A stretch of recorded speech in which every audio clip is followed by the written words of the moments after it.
혹시 전기가 우리 몸을 치료하는 데 쓰인다는 얘기 들어보셨나요?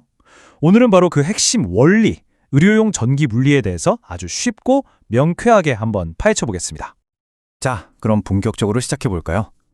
모든 이야기는 사실 이 질문 하나에서 출발합니다. 아니, 우리가 매일 쓰는 그 전기가, 도시를 밝히는 그 에너지가 대체 어떻게 우리 몸의 근육이랑 조직을 치료할 수 있다는 걸까요? 그 답을 찾아가기 위해서 우리 아주 기초적인 것부터 시작할 거예요. 눈에 보이지도 않는 작은 입자에서 출발해서 그게 어떻게 강력한 치료 효과를 내는지까지 한 단계 한 단계씩 같이 밟아나가 보시죠. 모든 것의 시작은요, 바로 이 하나의 근본적인 입자입니다. 네, 우리 이야기의 주인공은 바로 전자입니다. 이게 얼마나 작냐면요, 원자 전체 질량의 고작 0.05%밖에 안 돼요. 정말 작죠? 근데 신기하게도 우리가 앞으로 얘기할 모든 전기 현상은 바로 이 조그만 전자의 움직임, 거기서부터 시작되는 겁니다. 자, 그럼 이 전자들이 도대체 어떤 법칙에 따라 움직이는지 그 흐름을 지배하는 세 가지 핵심 개념을 한번 살펴볼게요. 첫 번째는 바로 전류입니다. 쉽게 말해서 전선을 타고 흐르는 전자의 양, 그러니까 흐름의 양 자체라고 생각하시면 돼요. 단위는 암페어를 쓰고요. 그 다음은 전압인데요. 이건 뭐냐면 전자를 뒤에서 밀어주는 힘, 일종의 압력 같은 거예요. 이 압력이 없으면 당연히 흐름도 없겠죠? 그리고 마지막으로 저항이 있습니다. 이름 그대로예요. 전류가 흐르는 걸 방해하는 힘이죠. 마치 물이 흐르는 파이프에 낀 찌꺼기처럼요. 이건 옴이라는 단위를 씁니다. 그래서 이 세 가지가 아주 중요한 관계를 맺고 있는데 이걸 깔끔하게 정리한 게 바로 옴의 법칙입니다. 진짜 간단해요. 수압, 즉 전압이 세지면 물의 양, 즉 전류도 많아지고요. 반대로 파이프가 좁아지면, 저항이 커지면 흐르는 물의 양은 줄어들겠죠? 딱 그 원리입니다. 자, 그럼 이 전자들은 아무데나 막 흐를까요? 그렇진 않아요. 전기가 지나가는 길이 정해져 있거든요. 치료에서는 이 길이 어딘지가 정말 중요합니다. 물질은 크게 두 종류로 나눌 수 있어요. 전기가 아주 쉽게 흐르는 도체랑 흐름을 꽉 막아버리는 부도체로요. 우리 몸의 체액은 도체인데 신기하게도 마른 피부는 부도체거든요. 그래서 전기 치료할 때 젤을 바르는 이유가 바로 이거예요. 부도체인 피부를 뚫고 전기가 잘 흐르도록 길을 만들어주는 거죠. 그리고 그 중간에 아주 특별한 녀석이 있습니다. 바로 반도체죠. 실리콘 같은 건데요. 이게 왜 중요하냐면 외부 조건에 따라서 도체가 되기도 하고 부도체가 되기도 하거든요. 바로 이 성질 덕분에 최신 치료 기기들이 전류를 아주 정밀하게 제어할 수 있는 거고요. 기계의 두뇌라고 할 수 있겠네요. 좋습니다. 이제 전기가 뭔지 그리고 어디로 흐르는지까지 알았어요. 그럼 이번에는 전기가 흐르는 두 가지 기본적인 패턴, 그러니까 전류의 두 얼굴에 대해 알아볼까요? 먼저 직류, DC라고 하죠. 이건 한쪽 방향으로만 쭉 흐르는 아주 꾸준한 흐름이에요. 반면에 교류, AC는 방향을 계속해서 주기적으로 바꿉니다. 이쪽으로 갔다 저쪽으로 갔다 하는 거죠. 이 단순한 차이가 치료에서는 어마어마한 결과를 낳습니다. 여기서 한 단계 더 나아가서 직류를 계속 흘려보내는 게 아니라 켰다 껐다를 반복할 수도 있어요. 이걸 단속 직류라고 부르는데요. 이 맥동하는 자극이 신경 연결이 손상된 근육을 깨우는데 아주 특화된 방법입니다. 특히 교류에서는 이 방향을 바꾸는 속도, 이걸 주파수라고 부르는데 이게 치료의 종류를 결정하는 핵심 열쇠가 됩니다. 치료에 쓰는 주파수는 크게 세 가지 영역으로 나눕니다. 낮은 주파수인 저주파, 중간인 중주파, 그리고 아주 빠른 고주파. 이 세 가지가 우리 몸에 미치는 영향이 완전히 달라요. 이 표를 보시면 정말 흥미로운데요. 주파수에 따라서 치료 목표가 확 바뀌는 걸 볼 수 있죠. 자, 저주파는 우리 신경신호랑 속도가 비슷해서 근육을 직접적으로 자극해서 움직이게 만들어요. 운동시키는 거죠. 중주파는 피부 저항을 뚫고 더 깊이 들어가서 통증을 조절하는 데 쓰이고요. 마지막으로 고주파는 진동이 워낙 빨라서 분자끼리 마찰을 일으키거든요. 그래서 몸속 깊은 곳에서부터 열을 발생시킵니다.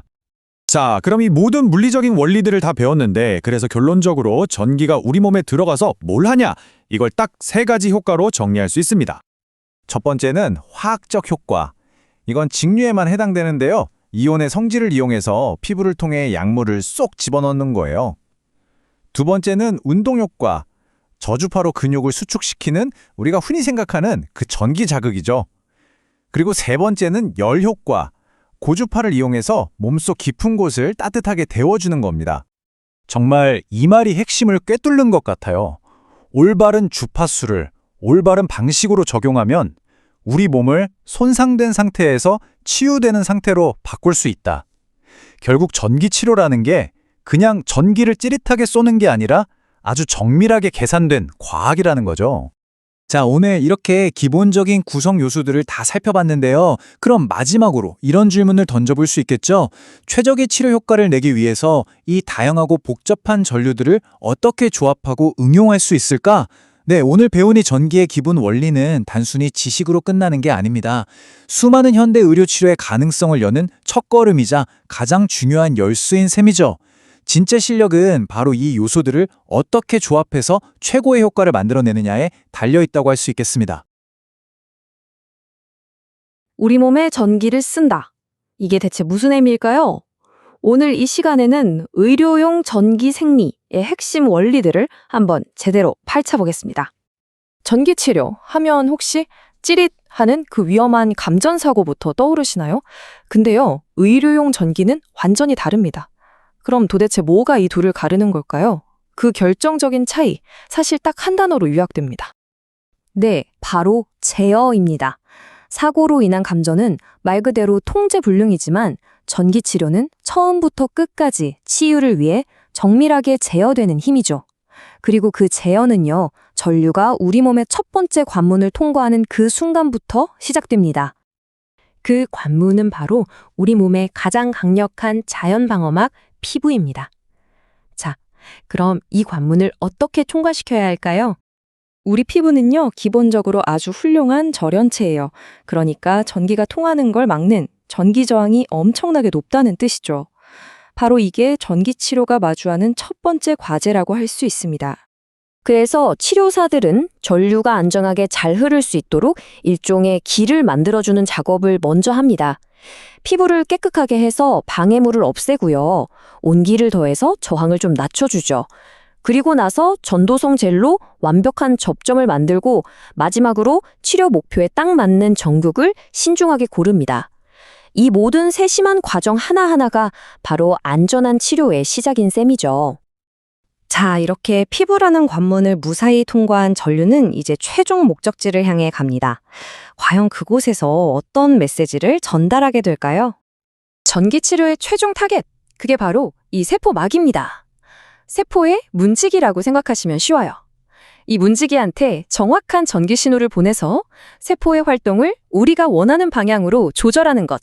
이야, 이게 바로 전기 치료의 핵심 원리입니다. 그런데 이 메시지를 정확하고 안전하게 전달하려면 치료사들은 반드시 따라야 할 도로 규칙 같은 게 있어요. 바로 물리법칙이죠. 그 중에서도 가장 중요한 두 가지 법칙을 지금부터 살펴보겠습니다. 첫 번째는 바로 ohm의 법칙입니다. 수식이 복잡해 보일 수도 있지만 아주 간단해요. 전압, 그러니까 미는 힘이 강할수록 전류는 더 잘 흐르고요. 저항, 즉 방해가 클수록 전류는 약해진다는 전기 흐름의 가장 기본적인 원리입니다. 아주 상식적이죠? 하지만요, 이 ohm의 법칙이 기본적인 규칙서 같은 거라면 치료사가 실제 치료 중에 가장 적극적으로 관리하고 조절해야 하는 핵심 변수는 따로 있습니다. 바로 전류 밀도인데요. 이게 안전과 효과를 결정하는 가장 중요한 요소라고 할 수 있어요. 전류 밀도, 말이 좀 어렵죠? 쉽게 말해 특정 면적에 전류가 얼마나 집중되느냐 그 양을 의미합니다. 단위는 제곱센티미터당 밀리암페어 이렇게 표시하는데요. 이 값이 높을수록 치료 강도가 세지는 거죠. 그러니까 전기적 메시지가 얼마나 진하게 전달되는지를 나타내는 지표라고 보시면 됩니다. 이건 전극 크기를 생각해보면 아주 쉽게 이해할 수 있어요. 예를 들어 큰 전극을 쓰면 전류가 넓게 퍼지겠죠? 마치 투광 조명처럼요. 그럼 밀도는 낮아집니다. 반대로 작은 전극을 쓰면 전류가 한 점에 확 집중되겠죠? 이건 레이저 포인터랑 비슷해요. 밀도가 확 높아지는 원리입니다. 결국 치료사들은 아주 간단한 두 가지 레버로 치료 효과를 정밀하게 제어하는 겁니다. 바로 전류의 강도와 전극의 크기, 얼마나 강한 힘을 또 얼마나 집중해서 보낼 것인가, 바로 이 두 가지를 조절하는 거죠. 자, 지금까지의 내용을 쫙 종합해보면 왜 이런 세부 사항들이 그토록 중요한지 명확해지죠. 결론적으로 전기치료에서 제어는 그냥 전부라고 해도 과언이 아닙니다. 결국 피부 저항과 전류 밀도, 이 두 가지 원리를 완벽하게 이해하고 다루는 능력, 이게 바로 효과적인 치료와 그냥 효과가 없거나 심지어 위험할 수도 있는 치료를 가르는 결정적인 차이가 되는 겁니다. 이게 바로 안전하고 효과적인 환자 치료의 가장 기본 중의 기본인 거죠. 자, 이렇게 전기의 기본 원리를 이해하는 건 치료의 첫걸음일 뿐입니다. 진짜 흥미로운 질문은 사실 이제부터 시작이에요. 그래서 이 원리들을 어떻게 변형하고 조합해서 통증을 줄이고 근육을 강화하는 등 수많은 치료 효과를 만들어내는 걸까? 이 다음 질문에 대한 답은 여러분의 몫으로 한번 남겨두겠습니다. 안녕하세요. 복잡한 의학 지식을 아주 명쾌하게 풀어드리는 시간이죠. 오늘은 물리치료에서 정말 중요한 바로 신경 손상을 진단하는 핵심 기술, 전기 진단의 세계로 한번 들어가 보겠습니다. 만약에 신경이 다쳤다. 그러면 이게 대체 얼마나 심각한 건지 뭘 보고 알 수 있을까요? 사실 이건 임상 전문가나 환자 모두에게 정말 중요한 질문이거든요. 지금부터 이 질문에 대한 답을 한번 찾아보죠. 자, 그래서 오늘은요. 먼저 신경 손상에는 어떤 종류가 있는지부터 알아볼 거고요. 그 다음에 이걸 어떻게 검사하는지 질적 검사, 양적 검사, 그리고 강시곡선을 이용한 진단법까지 차례대로 살펴볼 거예요. 마지막엔 최신 진단 기법까지 살짝 엿보겠습니다. 자, 첫 번째 파트입니다. 신경 손상의 종류. 모든 신경 손상이 다 똑같지가 않아요. 손상 유형을 정확히 알아야 이 정도면 회복이 되겠구나 예측을 할 수 있거든요. 이게 바로 첫걸음이죠. 어떤 종류가 있는지 바로 한번 보시죠. 자, 이 표를 보시면 정말 흥미로운 게 뭐냐면요. 이 손상의 종류에 따라서 회복 가능성이 완전히 달라진다는 거예요. 보세요. 가장 가벼운 신경 차단은 그냥 압박 때문에 잠깐 전기가 안 통한 거라 압박만 풀어주면 완전히 회복이 가능합니다. 근데 가장 심각한 신경 절단은 신경이 아예 싹둑 잘려버린 거라서 이건 스스로는 절대 회복이 안 되는 거죠. 그러면 이런 손상들을 어떻게 진단할까요? 방법은 크게 두 가지로 나뉩니다. 하나는 말 그대로 눈으로 보는 거예요. 근육이 어떻게 반응하는지 그 질을 관찰하는 질적 검사. 그리고 다른 하나는 숫자로 정확하게 재는 거죠. 반응하는데 전기가 얼마나 필요한지 그 양을 측정하는 양적 검사. 이렇게 두 가지입니다. 좋습니다. 그럼 먼저 눈으로 관찰하는 질적 검사부터 한번 시작해 볼까요? 가장 대표적인 검사법이 바로 이 변성 반응 검사라는 겁니다. 이 변성 반응 검사는요, 다치자마자 바로 하는 게 아니에요. 한 열흘 정도 지난 다음에 시행하거든요. 왜냐하면 신경이 손상되고 나서 근육의 그 변성이라는 변화가 나타나기까지 시간이 좀 걸리기 때문이죠. 이걸 통해서 신경이 근육을 제대로 컨트롤하고 있는지 아닌지를 딱 알 수 있는 겁니다. 여기서 핵심이 뭐냐면요, 사용하는 전류가 두 종류라는 거예요. 감응 전류랑 단속 직류. 이게 왜 중요하냐면 건강한 근육이랑 손상된 근육이 이 두 전류에 반응하는 방식이 완전히 다르거든요. 감응 전류는 아주 짧고 빠른 톡 치는 신호예요. 그래서 건강하고 신경이 살아있는 근육은 바로 반응하는데 신경이 끊긴 근육은 이 짧은 신호를 그냥 놓쳐버리는 거죠. 반응을 못해요. 바로 이 표가 그 결과를 보여주는 겁니다. 보세요. 정상 근육은 짧은 감응 전류에도 강하게 딱 수축하죠. 그런데 부분 변성이나 완전 변성이 오면 어때요? 감응 전류에는 반응이 거의 없거나 아예 없어요. 대신 긴 자극인 단속 직류에 난 반응하는데 그마저도 뭐랄까 벌레가 기어가듯이 느릿하게 수축하는 거죠. 이 수축의 질만 봐도 상태를 알 수 있는 겁니다. 자, 지금까지는 눈으로 봤죠?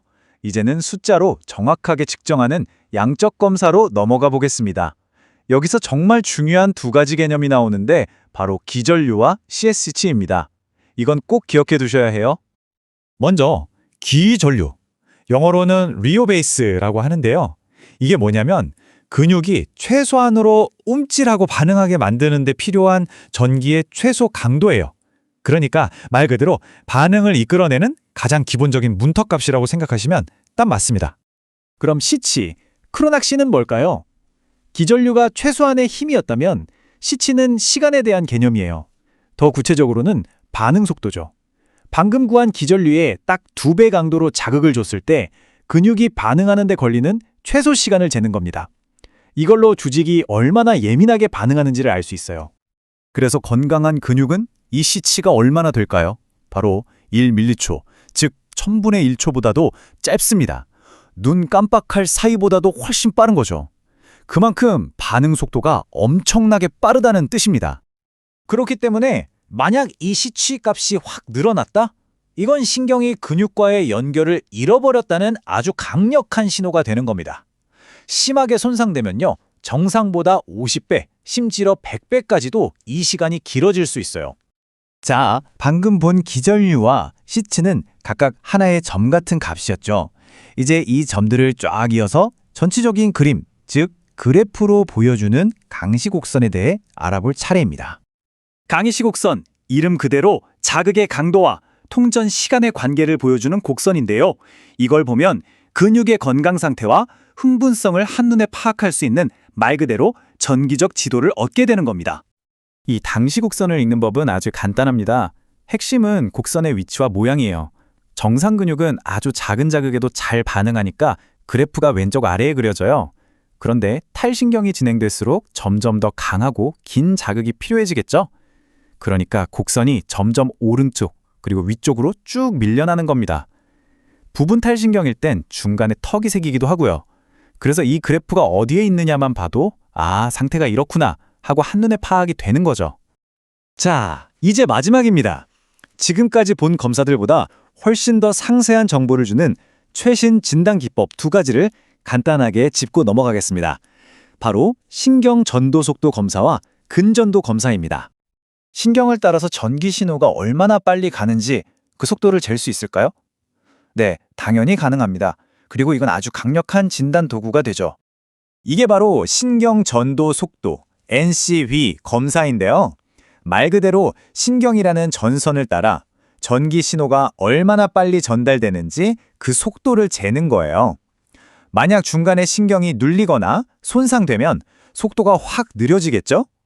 마치 인터넷 케이블에 문제가 생기면 속도가 느려지는 것처럼요.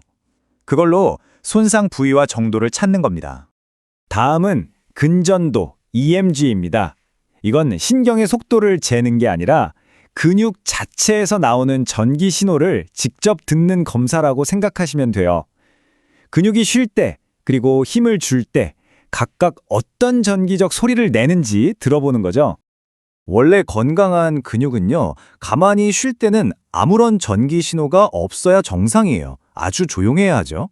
그런데 신경의 지배를 잃어버린 근육 섬유들은 가만히 있지를 못하고 제멋대로 미세하게 꿈틀거리면서 비정상적인 전기 신호, 일종의 잡음을 만들어냅니다.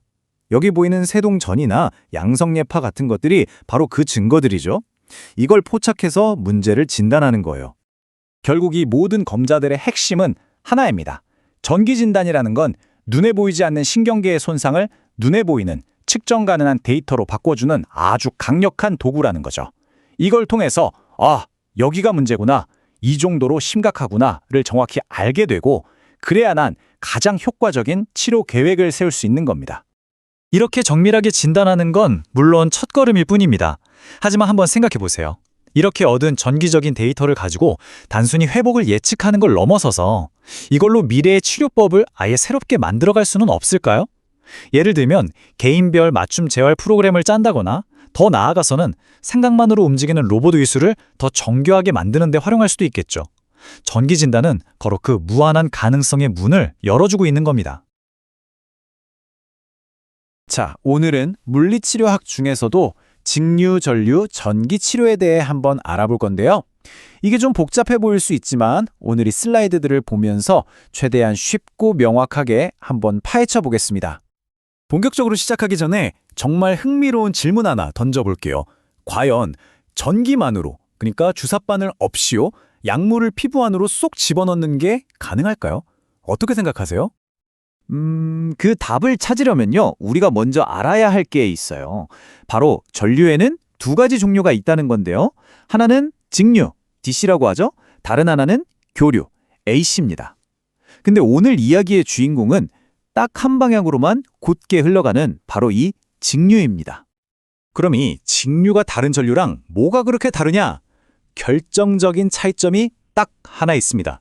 바로 강력한 화학적 효과를 일으킨다는 거예요. 이게 바로 직류 치료의 가장 핵심적인 부분이라고 할 수 있습니다. 자, 그럼 이 화학적 효과라는 게 대체 뭘까요? 아주 간단하게 말하면요. 직류가 우리 몸의 어떤 조직을 통과하잖아요. 그럼 그 부분의 화학적 성질 자체가 아예 바뀌어버리는 현상을 말해요. 뭐랄까? 맹물에 소금을 넣어서 아예 소금물이라는 새로운 물질로 만드는 것과 비슷하다고 생각하시면 돼요. 이런 변화는 보통 두 단계에 걸쳐서 일어나는데요. 먼저 1단계, 우리 몸속에 있는 소금이나 물 같은 안정적인 화합물들이 이온 상태로 딱 쪼개집니다. 그리고 2단계에서는요, 이렇게 쪼개진 이온들이 전극 주변에서 다시 막 합쳐져요. 그러면서 원래는 우리 몸에 없던 수산화 나트륨이나 염산 같은 전혀 새로운 화학 물질을 만들어내는 거죠. 신기하죠? 이렇게 새로운 물질이 만들어지다 보니까 당연히 플러스극 주변이랑 마이너스극 주변은 완전히 다른 환경이 되겠죠? 한쪽은 산성, 한쪽은 알칼리성, 이렇게 양쪽 극의 이야기가 완전히 달라지는 겁니다. 이걸 우리가 전문 용어로 극성 효과라고 불러요. 여기서 중요한 점, 이 극성 효과는 그냥 어쩌다 생기는 부작용 같은 게 절대 아니에요. 오히려 이 효과야말로 우리가 직류 전류를 치료에 사용하는 가장 근본적인 이유, 바로 핵심 원리 그 자체라고 할 수 있습니다. 자, 이 표를 한번 보세요. 그 차이가 정말 극명하게 보이죠? 플러스극인 양극 쪽에서는 조직이 단단해지고 신경은 안정되는 효과가 나타나고요. 반대로 마이너스극인 음극 쪽에서는 조직이 물렁해지고 신경은 오히려 자극되는 효과가 나타납니다. 와, 진짜 완전히 정반대죠? 그럼 이제 궁금해지죠. 이렇게나 강력하고 또 서로 정반대의 효과를 내는 이 힘을 우리가 어떻게 의학적으로 치료에 활용할 수 있을까요? 바로 그 대표적인 활용법이 지금부터 이야기할 이온 도입법입니다. 영어로는 아이언토포르시스라고 하죠. 한번 자세히 들여다볼까요? 이온 도입법이 뭐냐면요. 말 그대로예요. 이온을 도입한다. 즉 전기의 힘을 이용해서 약물 이온을 피부 안쪽으로 밀어 넣어주는 기술입니다. 그러니까 뾰족한 주사바늘 없이도 약물을 몸속으로 전달할 수 있는 거죠. 원리는 생각보다 아주 간단합니다. 우리 어릴 때 자석 가지고 놀던 거 생각해 보세요. 같은 극끼리는 서로 밀어내잖아요. 그거랑 똑같아요. 만약에 약물이 플러스 전하를 띠고 있으면 플러스 극으로 밀어내는 거예요. 약물이 마이너스 전하를 띠고 있으면 마이너스 극으로 밀어내고요. 이 착력을 이용해서 약물을 피부 속으로 슝 밀어넣는 거죠.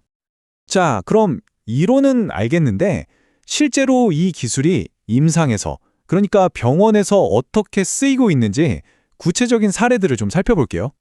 첫 번째 사례, 바로 석회화 건염이나 오십견 같은 질환입니다. 이게 어깨 힘줄 같은 곳에 칼슘이 돌처럼 딱딱하게 쌓이는 거거든요. 이럴 때 마이너스 전하를 띤 아세트산이라는 약물을 마이너스 극, 즉 음극으로 밀어넣는 겁니다. 그럼 이 약물이 들어가서 딱딱하게 뭉친 칼슘을 녹이는데 도움을 주는 거죠. 두 번째는 국소적인 통증이나 염증을 잡을 때도 아주 유용하게 쓰입니다. 예를 들어서 플러스 전하를 띤 국소 마취제, 리도카인이라고 들어보셨죠? 이 약물을 플러스극, 즉 양극으로 싹 밀어 넣어서요, 특정 부위의 통증을 일시적으로 완화시키는 거죠. 지금 보시는 이 표가 정말 유용한데요. 일종의 빠른 참조 가이드, 치트키 같은 거라고 보시면 돼요. 어떤 약물이 어떤 극성을 띠고 있는지, 그래서 어떤 치료에 쓰고 또 어떤 전극을 사용해야 하는지를 한눈에 딱 정리해놨습니다. 치료할 때 헷갈리지 않게 해주는 거죠. 자, 그럼 오늘 내용의 핵심을 정리해볼까요? 직류 전류의 독특한 화학적 효과, 그리고 이 극성 효과를 이해하면 우리가 피부를 째거나 뚫지 않고도 약물을 원하는 곳에 전달할 수 있다는 겁니다. 그러니까 이건 단순한 전기자극 치료가 아니라 아주 정밀한 화학적 약물 전달 시스템인 셈이죠. 그렇다면 이런 생각을 해볼 수 있겠죠. 오늘 우리가 본 것처럼 전기로 약물을 몸속에 밀어넣는 게 가능하다면 과연 미래에는 또 어떤 일들이 가능해질까요? 약물 전달을 넘어서서 이 전기의 힘으로 우리 몸의 생물학적 작용들을 더 정밀하게 제어하는 그런 날도 오지 않을까요? 정말 흥미로운 상상인 것 같습니다. 안녕하세요. 전기를 이용해서 근육을 움직이고 통증을 없앤다니 이게 대체 어떻게 가능한 걸까요? 오늘은 물리치료의 아주 핵심적인 기술이죠. 이 저주파 전기치료의 원리를 아주 쉽고 명쾌하게 한번 파헤쳐보겠습니다. 정말 신기하지 않나요? 눈에 보이지도 않는 전기가 어떻게 우리 몸속으로 들어가서 근육을 움직이게 하고 또 아픈 걸 먹게 하는 걸까요? 오늘 그 비밀을 하나씩 풀어볼 겁니다. 자, 그래서 오늘은요, 저주파 전류가 도대체 뭔지부터 시작해서 이걸로 어떻게 신경이랑 근육을 자극하는지, 그리고 FES나 텐스 같은 실제 치료법들, 마지막으로 좀 특별한 치유 전류까지 싹 훑어볼게요. 자, 그럼 첫 번째, 도대체 저주파 전류가 뭘까요? 모든 것의 시작이죠. 이 기본 개념부터 확실하게 잡고 가겠습니다. 저주파 전류란 말 그대로 주파수가 1000Hz보다 낮은 전류를 말하는데요. 여기서 핵심은 열이 아니에요. 이건 역학적 효과라는 건데 쉽게 말해서 눈에 보이지 않는 손이 근육을 직접 꽉 쥐었다, 놨다 이렇게 움직이게 만드는 거라고 생각하시면 딱 맞습니다. 자, 여기 표를 한번 보세요. 차이가 명확하죠?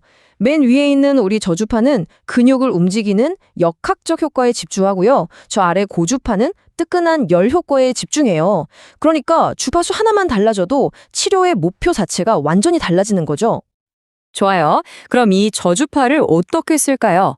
여기서부터가 진짜 중요한데 갈림길이 딱 나옵니다. 뭐냐면 우리가 자극하려는 그 근육에 신경이 멀쩡하게 살아있냐 아니면 손상됐냐 이 두 가지 상황에 따라서 접근법이 완전히 달라져요.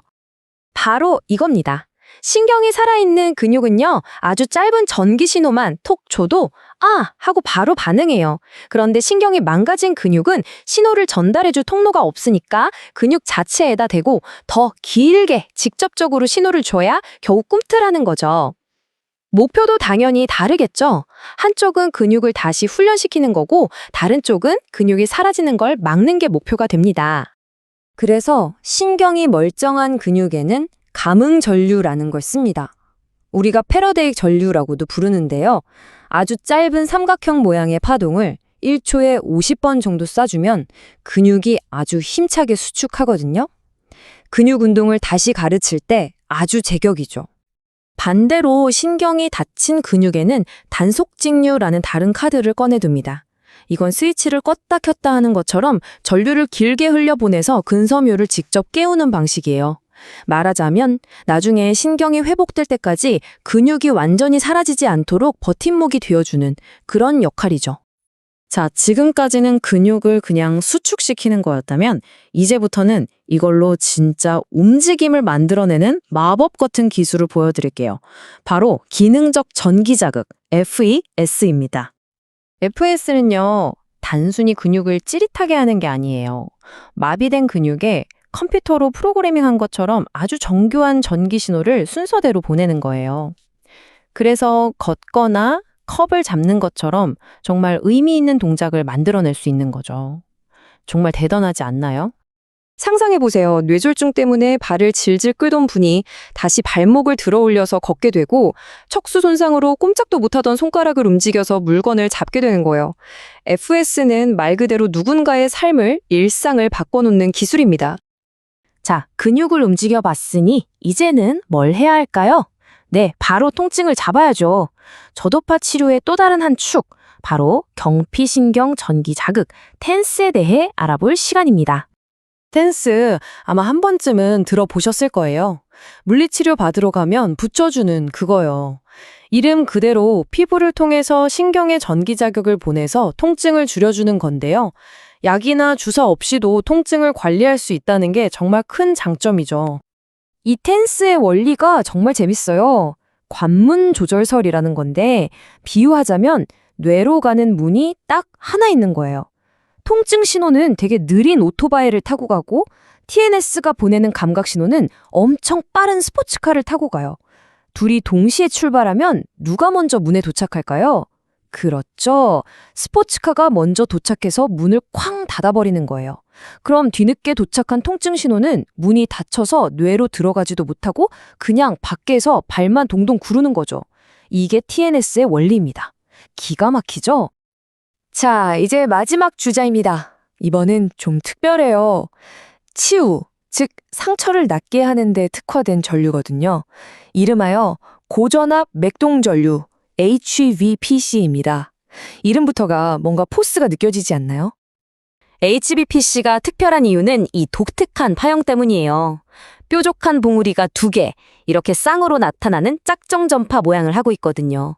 바로 이 모양 안에 조직을 치유하는 비밀이 숨어 있습니다. 근데 고전압이라고 하니까 좀 무섭죠? 무려 1000에서 500볼트나 되거든요. 우리 집에 들어오는 전기보다 훨씬 센데 괜찮을까요? 네, 괜찮습니다. 전혀 걱정 안 하셔도 돼요. 그 비밀은 바로 다음에 알려드릴게요. 그 비밀은 바로 찰나의 순간에 있습니다. 전압은 엄청나게 높지만 전류가 흐르는 시간이 정말 눈 깜빡할 사이보다도 짧아요. 비유하자면 아무리 핵주먹이라도 손가락으로 아주 살짝 톡 치고 빠지면 아프지 않잖아요. 그거랑 같아요. 그래서 안전하면서도 이 짧고 강한 에너지가 피부의 저항을 그냥 뚫고 깊숙한 곳까지 들어가서 상처를 낫게 하고 붓기도 싹 빼주는 거죠. 정리해볼까요? 저주파 전류는요, 잠들어 있는 근육을 깨우는 알람이 되기도 하고 끔찍한 통증 신호가 뇌로 들어가는 문을 잠그는 열쇠가 되기도 합니다. 정말 현대의 물리치료에서 없어서는 안 될 아주 중요한 도구라고 할 수 있겠죠. 오늘 우리는 이 저주파 전류가 가진 정말 놀라운 힘을 살짝 엿봤습니다. 앞으로 기술이 더 발전한다면 이 보이지 않는 전기의 힘은 우리 건강을 위해 또 어떤 새로운 문을 열어주게 될까요? 한번 상상해 보시는 것도 재밌을 것 같습니다. 오늘 내용은 여기까지입니다. 들어주셔서 감사합니다. 자, 오늘은 물리치료 분야에서 아주 중요한 역할을 하는 중주파 전류에 대해 이야기해볼까 합니다. 이게 그냥 전류가 아니라 기존 전기치료의 한계를 아주 멋지게 돌파한 그야말로 혁신적인 기술이거든요. 오늘 이야기는 이렇게 진행됩니다. 먼저 전기치료에서 왜 주파수가 중요한지부터 시작해서 어떤 큰 벽에 부딪혔는지, 그리고 그 해결책은 뭐였는지 알아볼 거고요. 마지막으로 이걸 어떻게 써먹었는지 아주 똑똑한 2가지 활용법까지 샅샅이 파헤쳐 보겠습니다. 이 모든 이야기의 시작점은 바로 주파수입니다. 이걸 이해하지 못하면 오늘 이야기는 아예 시작도 할 수 없어요. 주파수, 헤르츠, 말이 좀 어렵게 들릴 수 있는데요. 사실 별거 아닙니다. 그냥 1초에 전기가 몇 번이나 왔다 갔다, 즉 깜빡이는지를 세는 단위예요. 근데 이 단순한 숫자가 우리 몸에 들어왔을 때 정말 엄청난 차이를 만들어냅니다. 보통 치료에 쓰는 전류는 크게 3가지로 나눌 수 있어요. 낮은 놈, 중간 놈, 그리고 높은 놈. 바로 저주파, 중주파, 고주파죠. 각각 근육을 꿈틀거리게 하거나 몸속 깊은 곳을 따뜻하게 하는 등 그 역할이 완전히 다릅니다. 오늘 우리가 주목할 주인공은 바로 이 가운데 중주파입니다. 자, 그럼 예전에는 어땠을까요? 과거엔 주로 저주파 전류를 많이 썼는데 이게 참 효과는 있는데 결정적인 문제가 하나 있었어요. 그 문제가 뭐냐면요. 바로 우리 피부였습니다. 우리 피부가 생각보다 강력한 저항군이거든요. 전기가 몸속으로 들어오려고 하면 어딜 하면서 막아서는 거죠. 그러니까 이 저주파 전류로 근육까지 도달하게 하려면 꽤나 강하게 쏴야 했고 결국 환자는 따끔따끔 불편하거나 아플 수밖에 없었던 거예요. 그런데 과학자들이 아주 흥미로운 사실을 발견합니다. 주파수를 높이니까 신기하게도 피부의 저항이 뚝 떨어지는 거예요. 여기 보이시죠? 저주파는 저항이 높은데 중주파는 낮아요. 바로 이거다 싶었던 거죠. 이게 바로 모든 문제의 열쇠였습니다. 그럼 해결책은 너무나 명확해지죠. 피부가 아프게 막는다? 그럼 피부가 잘 막지 못하는 전류를 쓰면 되잖아요. 그게 바로 중주파 전류였던 겁니다. 중주파를 쓰니까요. 일단 피부를 거의 저항 없이 스르륵 통과해요. 그러니까 환자는 아프지도 않고 아주 편안하죠. 게다가 에너지가 중간에 새는 일도 없으니 원하는 치료 부위까지 아주 효율적으로 깊숙하게 자극을 전달할 수 있게 된 겁니다. 치료의 질이 완전히 달라진 거죠. 자, 이 똑똑한 중준파를 어떻게 활용했을까요? 첫 번째 응용 사례가 정말 기가 막힙니다. 바로 간섭전류 치료, 우리가 보통 IFC라고 부르는 기술인데요. 주로 통증을 잡는데 아주 효과적으로 쓰입니다. 자, 어떻게 하냐면요. 먼저 4000Hz짜리 중주파 하나를 몸에 쏴줍니다. 그리고 여기에다가 주파수가 살짝 다른 두 번째 전류를 더해주는 거죠. 예를 들면 4100Hz짜리 중주파를 또 쏴주는 겁니다. 이 둘은 각각 피부를 아주 부드럽게 통과하겠죠? 자, 그리고 이 두 개의 전류가 우리 몸속 깊은 곳, 바로 아픈 그 지점에서 딱 하고 만나면 정말 마법 같은 일이 벌어집니다. 서로 다른 두 파동이 만나 간섭을 일으키면서 정확히 그 주파수 차이값인 100Hz짜리 새로운 저주파가 몸 안에서 뿅 하고 생겨나는 거예요. 이걸 바로 맥놀이 주파수라고 부릅니다. 핵심은 이거예요. 피부를 통과할 땐 편안한 중주파였다가 정작 치료가 필요한 몸속 깊은 곳에서는 치료 효과가 좋은 저주파로 변신하는 거죠. 와, 이거 정말 똑똑하지 않나요? 불편함은 피하고 효과만 쏙 빼먹는 최고의 전략입니다. 그런데 중주파가 통증 치료에만 쓰이는 게 전부는 아닙니다. 이걸로 근육을 아주 그냥 빵빵하게 만들 수도 있거든요. 바로 러시안 전류라는 건데요. 이름부터 뭔가 힘이 느껴지지 않나요? 원래 구소련 시절에 운동선수들 근력을 어마어마하게 키우려고 개발된 기술이라고 해요. 러시안 전류는 IFC랑은 방식이 좀 달라요. 2500Hz짜리 전류를 계속 흘리는 게 아니라 켰다 껐다를 반복합니다.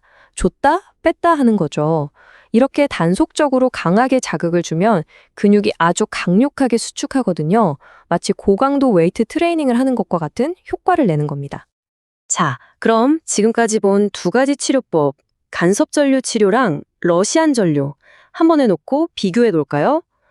둘 다 같은 중주파를 쓰는데 뭐가 어떻게 다른 걸까요?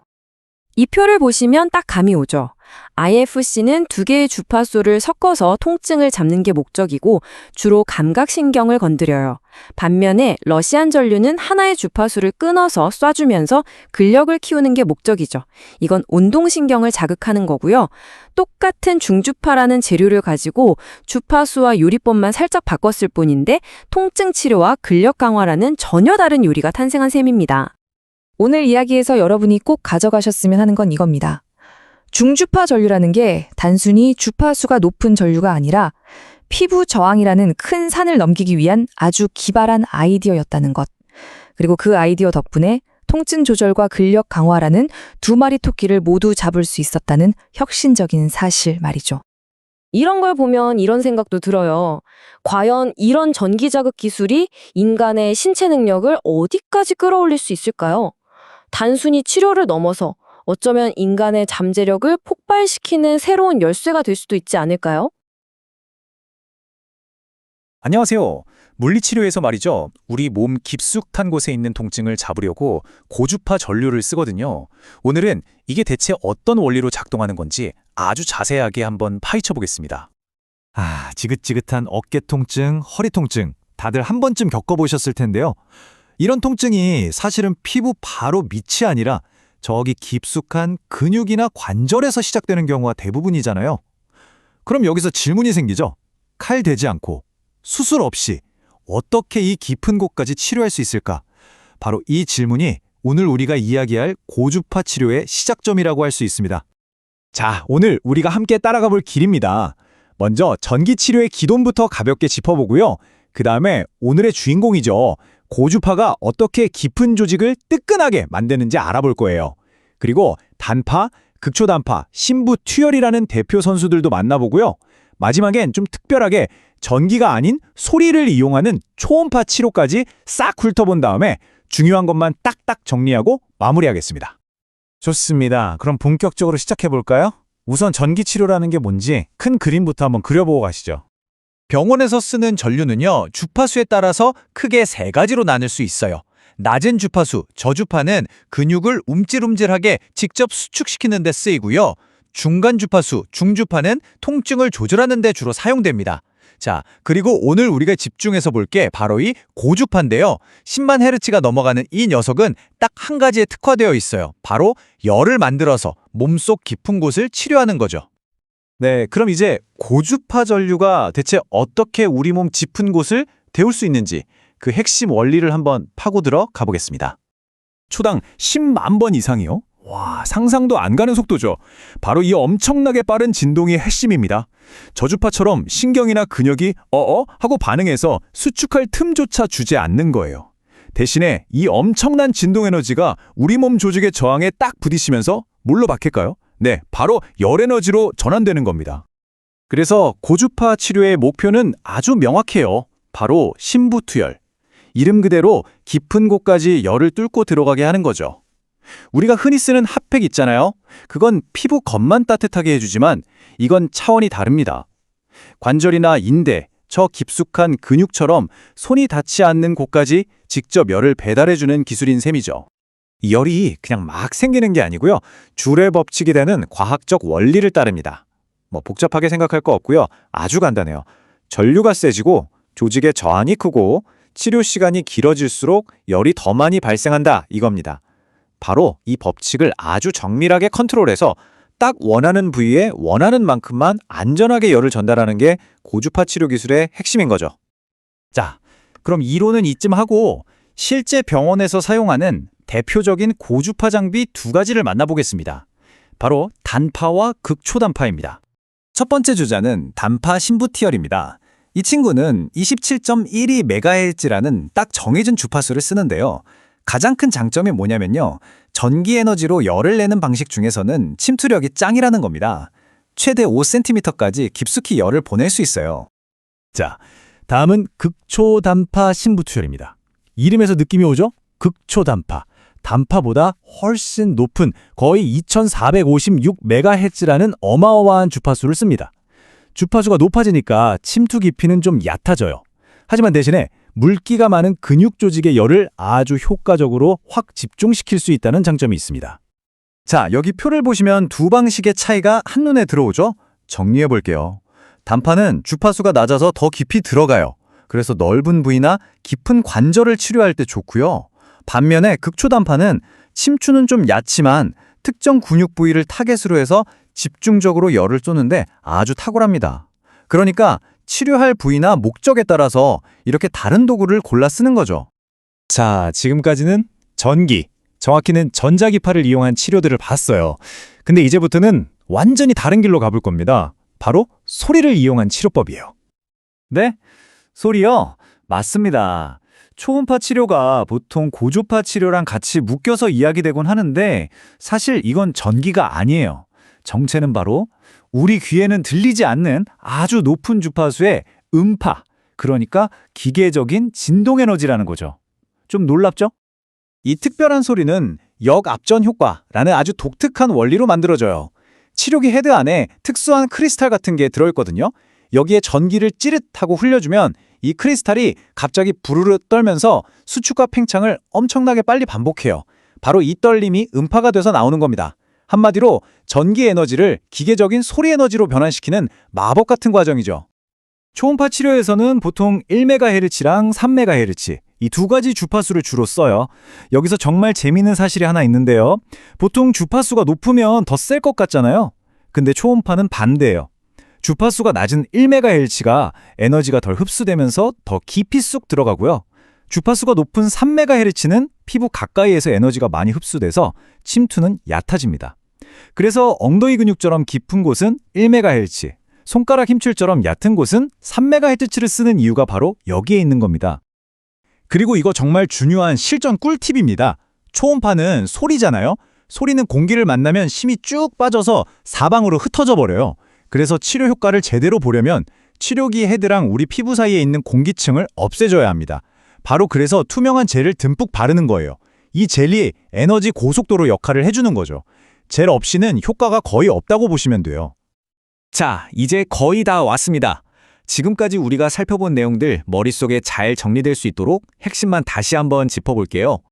오늘 배운 세 가지 치료법 한 문장으로 요약해볼까요? 단파는 전기 에너지로 가장 깊숙이, 극초단파는 근육을 타겟으로 효과적으로, 그리고 1MHz 초음파는 소리 에너지로 오늘 나온 것들 중 전체 챔피언 가장 깊은 곳까지 도달한다. 이렇게 기억해 두시면 완벽합니다. 하지만 이렇게 효과가 강력한 만큼 정말 조심해야 할 부분도 있습니다. 바로 금기증인데요. 여기 보시는 것처럼 몸에 악성 종양이 있거나 치료 부위에 금속을 박아놓은 경우, 또 심박 조율기를 착용했거나 임신 중인 분들은 절대 이 치료를 받으시면 안 됩니다. 효과보다 안전이 100배, 1000배 더 중요하니까요. 이건 꼭 기억해 주세요. 전자기파와 음파, 참 신기하죠? 눈에 보이지도 않는 이 에너지들이 이제는 수술 없이도 우리 몸 깊은 곳을 치료하는 정말 강력한 도구가 됐습니다. 여기서 한 걸음 더 나아가서 미래에는 이 기술들이 또 어떻게 발전해서 우리를 더 건강하게 만들어줄까요? 한번 상상해보는 것만으로도 정말 흥미롭지 않나요?